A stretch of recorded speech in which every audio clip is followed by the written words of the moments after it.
Hello and welcome back to my channel, and if you're new here, hi, my name's Zoe. Thank you so much for clicking on today's video.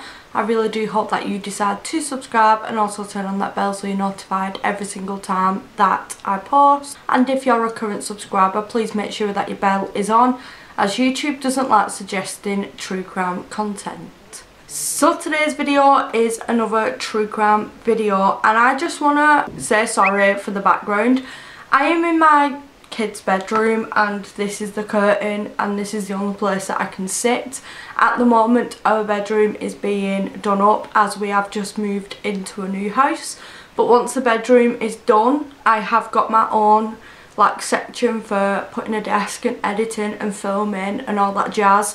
So as soon as that's finished I will have my permanent filming space. Today we are talking about the Russell murders. The Russell family consisted of Sean, Lynn, 9-year-old Josie and 6-year-old Megan. The family lived in a quiet village called Chillenden in Kent in the UK. Megan was an outgoing, full of life little girl, whereas her older sister Josie was more mature. She was more of the leader, but nevertheless they were both very determined, just like their mother Lynn. Lynn was a homebody. She was a full-time stay-at-home mum.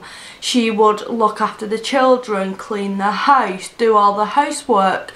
She also really enjoyed doing gardening and DIY. Their father Sean would go out to work every single day and he worked really hard for their family. They had a lovely spacious house in Kent with a massive rear garden. Now this is something that the family worked hard for. It's something that they really wanted, as all the family loved to be out in the nature and in the outdoors. On the 9th of July 1996 at 8 AM, the Russell family were up and getting ready for the day.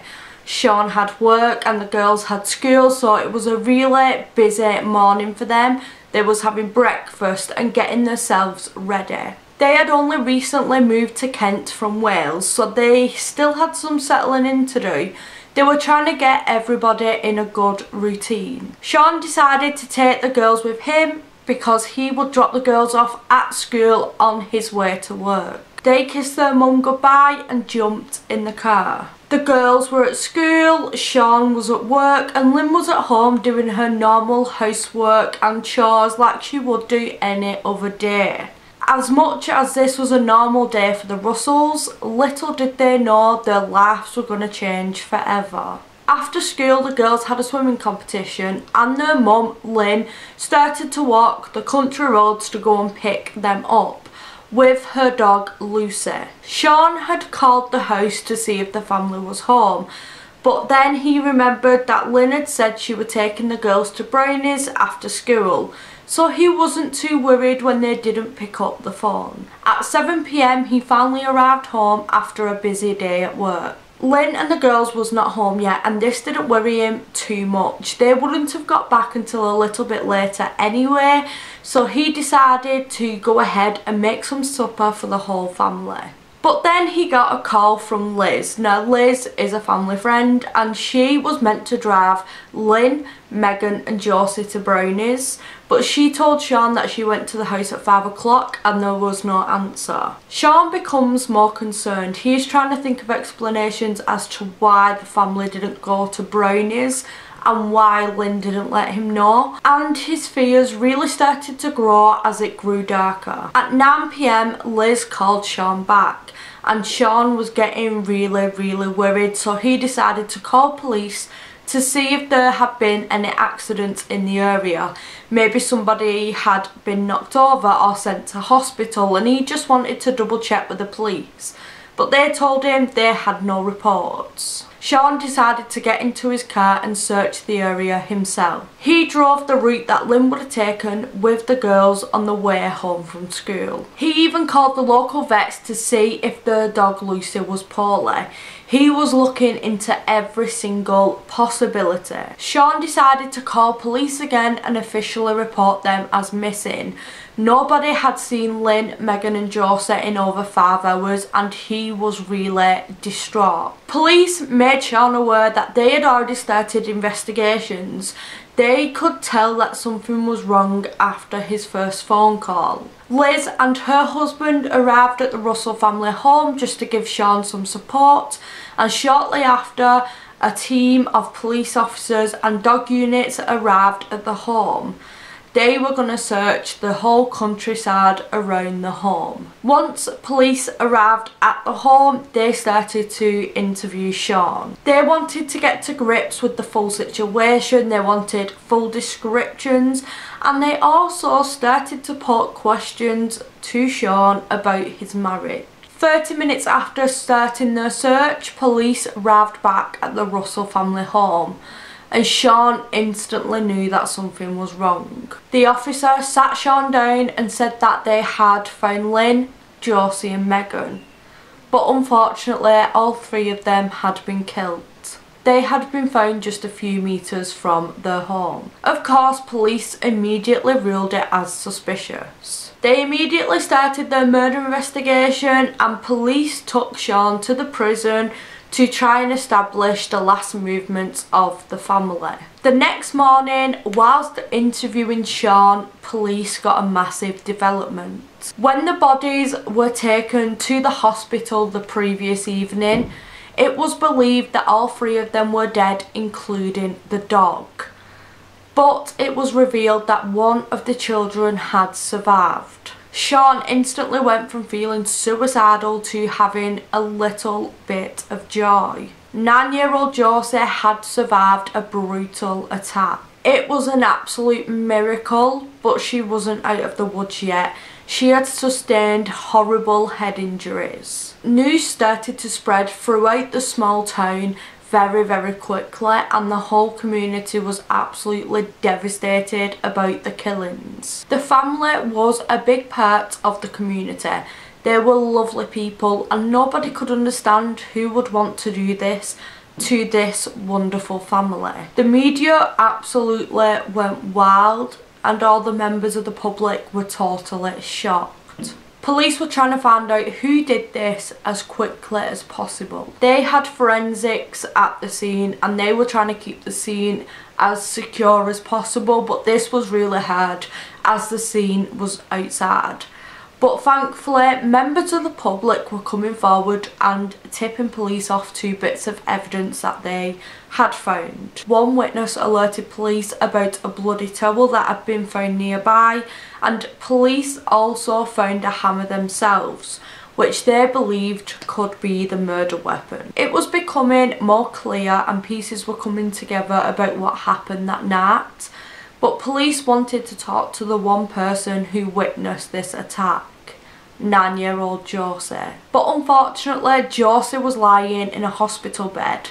She was seriously ill and on life support. Josie was getting better, slowly and slowly, and over time she was able to do little things, till eventually she could sit up in her hospital bed. But unfortunately, due to surgery that she had, she couldn't communicate. Police had put out public appeals to the public to try and pull in any information that they could, and they were able to rule out some possible suspects. And due to all this information, the case was moving very fast. 6 weeks after the attack, Josie was finally well enough to leave hospital. She was still having trouble communicating, but she was seeing a speech therapist to try and improve this. Josie was truly a miracle. She defied all the odds. Doctors told her that she wouldn't make it past a couple of hours, but here she is after brain surgery, and she is totally soaring. The family's liaison officer started to work with Josie to try and find out what she could remember, as she was the one key witness. The officer had tried many ways to get Josie to communicate. The officer had to try so many ways because Josie was just really struggling with communication. The officer decided to use models of the family to get Josie's point of view across. It would take time, just like anything else in this case.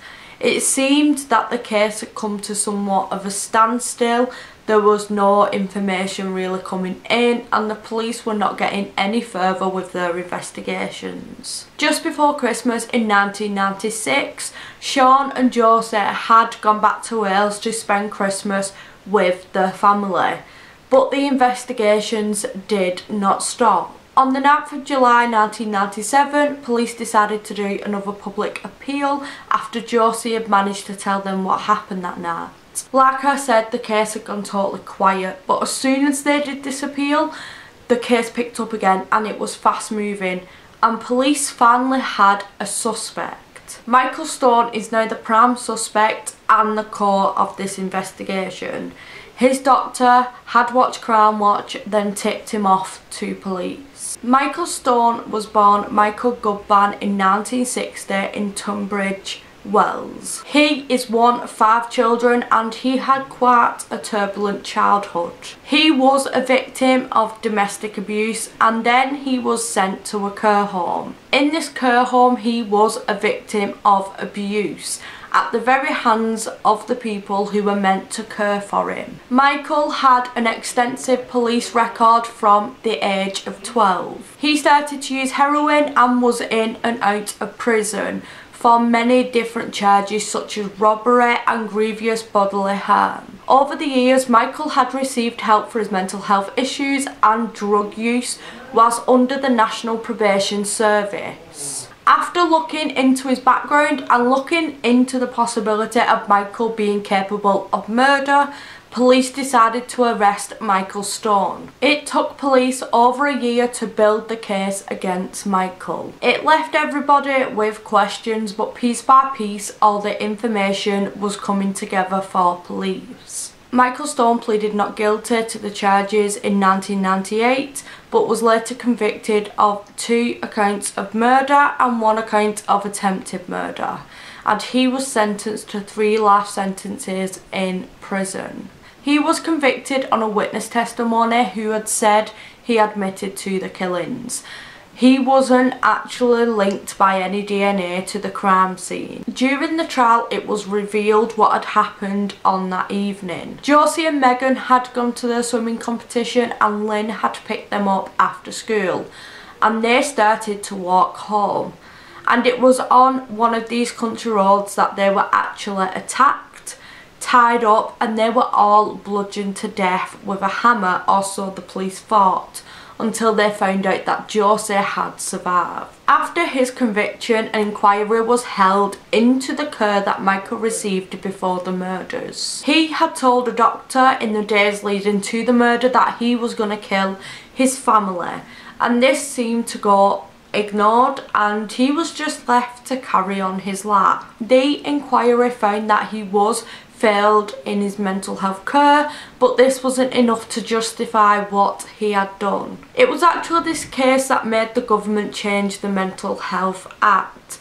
The government decided to bring in a test for professionals to use to determine if people would actually be harmful to themselves or others. The Court of Appeal demanded a retrial after the primary witness in this case retracted his statement, but Michael was once again convicted of the murders in 2001. His lawyers continued to battle this conviction, but in 2006 a High Court judge said that Michael should spend a minimum of 25 years in jail before he could be even considered for parole. This would make him 63 years old before being a free man again. Michael still protests his innocence and says it's a miscarriage of justice. During the following years after his conviction, there was a lot of toing and froing between Michael and the courts.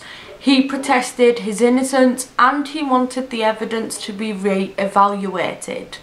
But when police went to do this, for some reason, some of the evidence was missing. In 2017, a documentary was released where 2 barristers looked into this case and looked into all the evidence that incriminated Michael.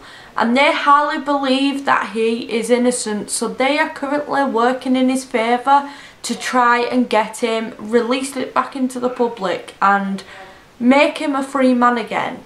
Michael has since come out to say that Levi Bousfield is responsible for these murders. Now, if you don't know who Levi is, I am going to be covering that case in the coming weeks, so keep your eyes peeled. But apparently Levi had told a fellow inmate that he was responsible for these murders. But obviously Levi denied these claims. As we are aware, sometimes criminals will say some things to get a lesser sentence or get time knocked off their sentence. So anything that they say is definitely to be taken with a pinch of salt. There hasn't been any more information on this case, but given the fact that people are looking into this case on Michael's behalf, that could change. If there is any new information, I will update you all. But that is it for this case. I am so intrigued to hear your thoughts down below. Should this man have been convicted just purely because another witness said that he did it? Was they wrong? Should they have got DNA evidence? What do you think? Let me know in the comments below, because I really do enjoy reading your theories and views on cases. So if you did enjoy this video, please make sure you hit that like button, hit the subscribe button, and I shall see you in my next true crime video. Bye.